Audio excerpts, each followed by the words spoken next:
అండి అందరికీ ఎలా ఉన్నారు? నేనైతే బాగున్నాను. మీరు బాగుండాలనుకుంటున్నాను.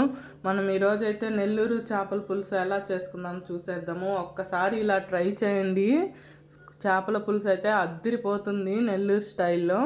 మనం ముందుగా ఒక ప్లేట్ తీసుకొని దాంట్లో కొంచెం అల్లం వెల్లుల్లి పేస్టు, చిటికెడంత పసుపు, 2 టేబుల్ స్పూన్ కారం, చిటికెడంత ఉప్పు, నూనె వేసుకొని బాగా మిక్స్ చేసుకోండి. మొత్తం మిక్స్ అయ్యేటట్టు మసాలాలన్నీ నీట్గా మిక్స్ చేసుకోండి.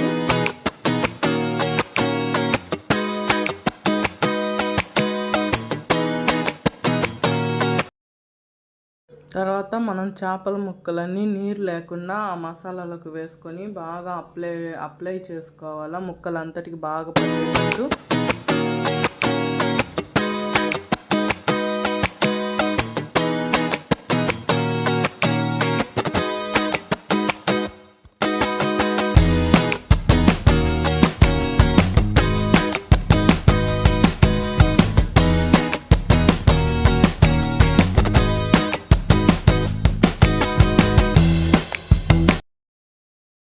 ఇప్పుడు మనం చేప ముక్కలన్నిటికీ నీట్గా అయితే మసాలా పట్టించేసాము.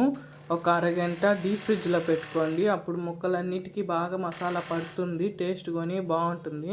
ఈ లోపల మనం సీక్రెట్ మసాలా తయారు చేసుకుందాం. ఒక ప్లేట్లో 2 టేబుల్ స్పూన్ ఆవాలు, 1.5 స్పూన్ మెంతులు, 2 టేబుల్ స్పూన్ జీలకర్ర, స్పూన్లో సగం ధనియాలు. ఎక్కువ వేసుకోబాకండి, ధనియాలు కొంచెమే వేసుకోవాలి.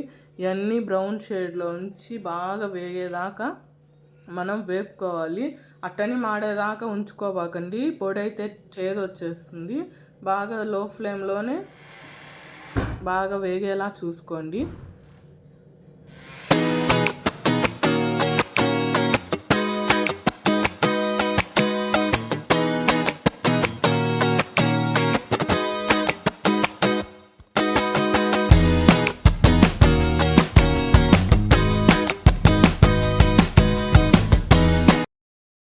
ఆవాలు, జీలకర్ర అవన్నీ అయితే మాడకుండా బాగా వేయించుకున్నాను. కలర్ షేడ్ అయింది కదా చూడండి.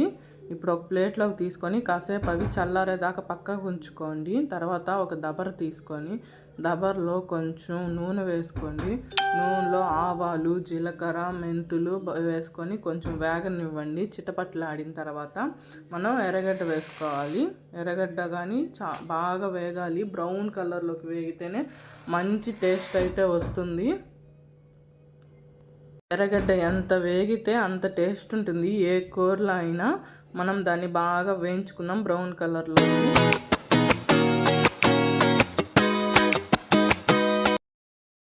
మీరు చూసినట్టయితే ఎర్రగడ్డ బాగా బ్రౌన్గా వేగిపోయింది. తర్వాత మనం టమాటా వేసుకుందాం. టమాటా కానీ కొంచెం బాగా ఉడికినివ్వాలి.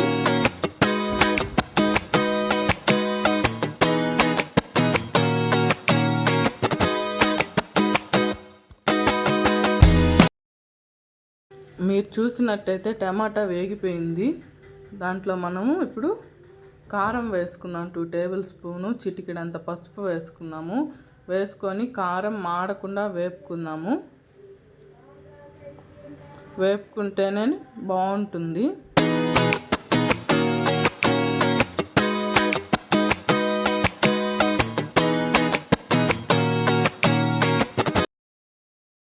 స్టవ్ బాగా వేగిన తర్వాత స్టవ్ అయితే ఆపుకోండి. ఆపుకునే ముందు పచ్చిమిరపకాయ వేసుకోండి.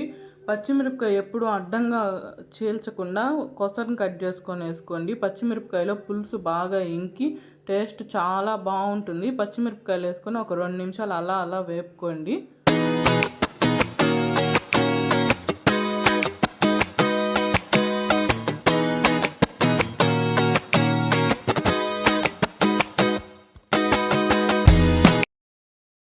వేపుకున్న తర్వాత మనం ముందుగానే కలిపి పెట్టుకున్న చేప ముక్కలన్నీ ఆ నూనెలో వేసేసుకోండి. నూనెలో వేసుకొని కొంచెం బాగా కలుపుకోండి. ఆ ముక్కలకి మళ్ళీ నూనె అంతా పట్టేటట్టు.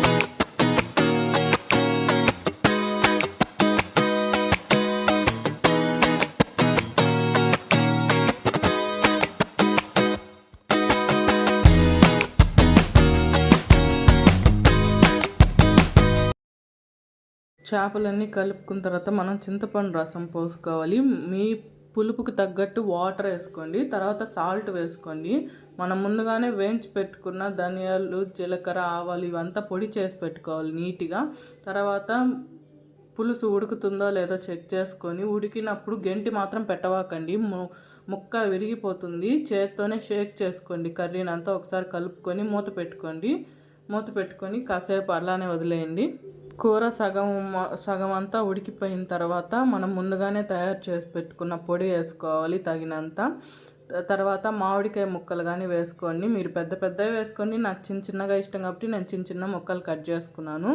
ఎలా వేసుకున్నా మామిడికాయ టేస్ట్ సూపర్ ఉంటుంది. మామిడికాయ వేసుకున్న తర్వాత ఒక 10-15 నిమిషాలు బాగా మూత పెట్టి ఉడికించుకొని ఆపేసుకోండి. తర్వాత వేడి అన్నంలో చేపల పులుసు ముక్క వేసుకొని టేస్ట్ చేస్తే సూపర్ ఉంటుంది. ఎవరైనా ఫస్ట్ టైం మన యూట్యూబ్ ఛానల్ చూస్తుంటే do you like, share and subscribe. ఈరోజుకి ఇంతే, బాయ్ అండి.